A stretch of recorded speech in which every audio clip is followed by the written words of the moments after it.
You flip through an old photo album and see yourself as a baby, maybe on a birthday, in a stroller, or wrapped in a fuzzy towel after a bath. There you are, eyes wide, full of life. And yet, you remember none of it. Not the sights, the sounds, the smells. Not the first steps, the first words, the first time someone said your name. Most of us have no memories from the first few years of life, a strange, universal blank spot in our autobiography. But why? What is it about infancy and early childhood that our brains just forget? Today, we're diving into the fascinating phenomenon of childhood amnesia, why we don't remember being babies, what's actually happening in our brains during those years, and how those lost experiences still shape who we are. The strange case of missing memories. It's a universal experience. No matter where you're from or how you were raised, your first vivid memories likely don't appear until around age 3 or 4. Before that, the slate seems blank. Yet we know that babies are constantly learning. They recognize faces, respond to music, mimic words, and even form strong emotional attachments. Clearly, things are happening up there. So the issue isn't that babies aren't capable of memory. It's that those memories aren't stored in a way we can later retrieve. This is what scientists call infantile amnesia, and it's one of the most intriguing puzzles in developmental psychology and neuroscience. The brain, under major construction. Let's start with the hardware. When you're born, your brain is only about 25% developed. Over the first few years, it undergoes an explosion of growth, forming neurons, pruning connections, and wiring up key structures. One of those structures is the hippocampus, which plays a central role in creating and organizing episodic memories, the kind that let you recall specific events in detail. While the hippocampus exists at birth, it's still immature. It doesn't fully mature until around age 3 or 4, which conveniently lines up with when our earliest reliable memories begin. It's like trying to save a video on a phone with limited storage and a glitchy processor. You can record the moment, but retrieving it later?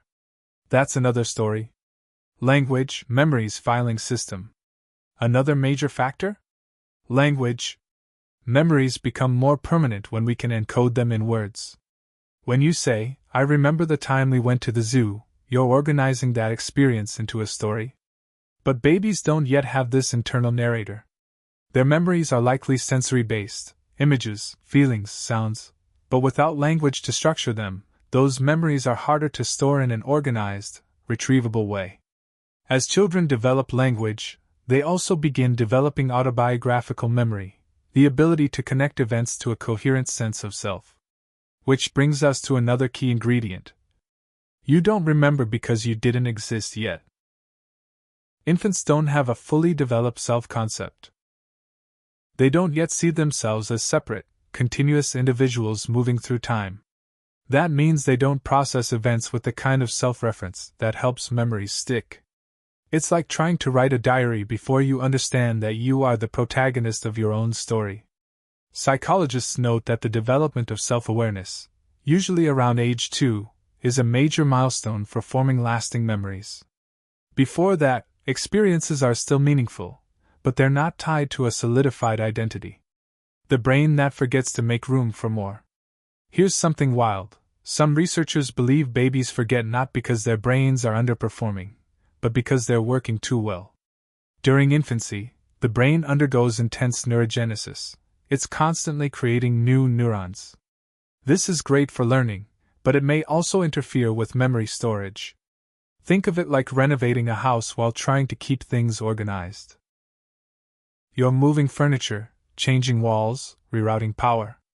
Things get lost in the chaos, not because they weren't important, but because the environment was too unstable.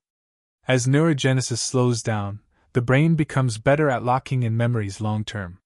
So ironically, your brain's superpowers in infancy might be exactly why you don't remember it. But some people remember being babies. Right.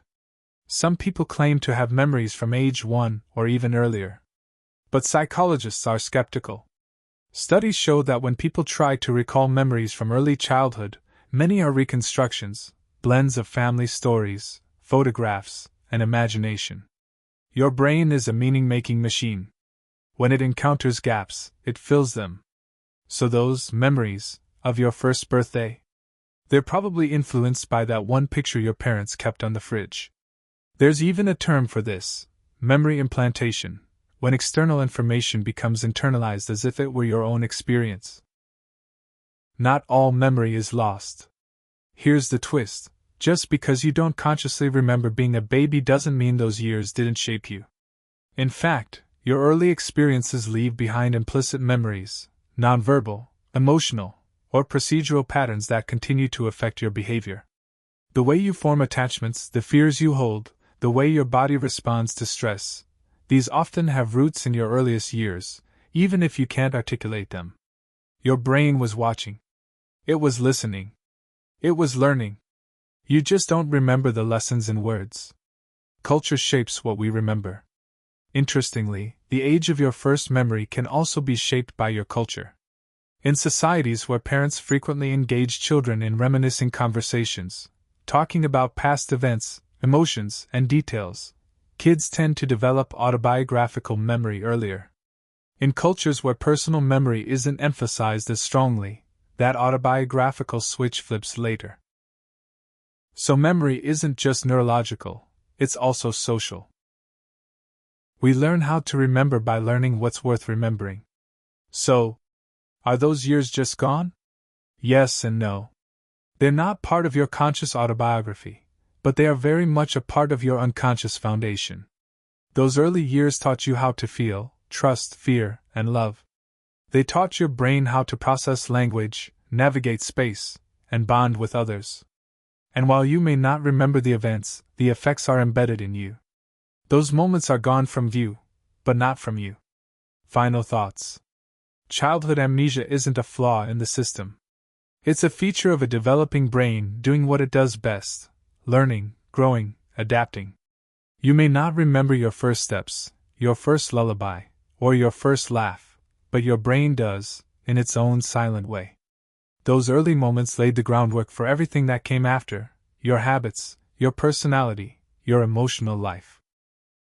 So instead of wondering why we forget, maybe we should appreciate how much we absorbed before we ever learned to speak our name. Because sometimes, the most formative things are the ones we never quite remember, but never quite lose. If this gave you a new perspective on your brain's quiet early years, don't forget to like, share, and subscribe for more explorations into the strange mechanics of the human mind. And if you think you remember being in the crib, drop it in the comments. Were you really there? Or just piecing the puzzle together?